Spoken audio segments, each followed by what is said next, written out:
Rory, it's been confirmed that there is a meeting tomorrow with the player directors and PIF.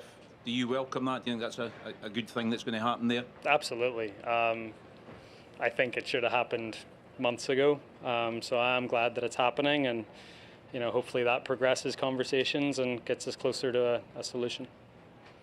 Does Tiger need to be involved in that, you think, at this point? Does that I mean, matter? he's a player director. He's on the board, so absolutely he needs to be involved. That fundamentally he wants to do the right thing. I think I've said this before. I have spent time with Yasser, and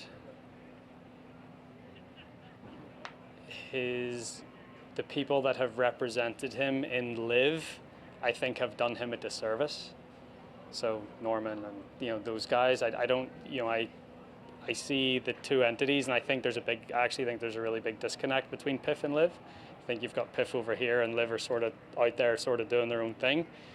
So the closer that we can get to Yasser, PIF, and hopefully finalize that investment, I think that would be a really good thing. What does PIF want, do you think, that's different to LIV?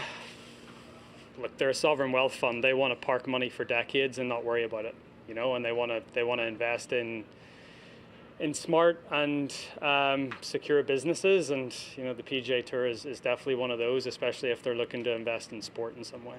They're big on team golf, and they want to see team golf survive in some way in the calendar. I don't think it has to necessarily look like LIV. I think,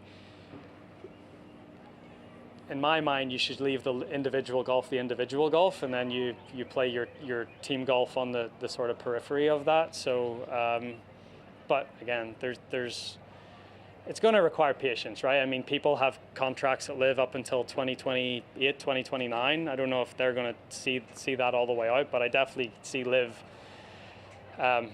playing in its current form for the next couple of years anyway, while everything gets figured out. I don't think this is an overnight solution, but if we can get the investment in, then at least we can start working towards a compromise where we're not going to make everyone happy, but at least make everyone understand why we're doing what we're doing.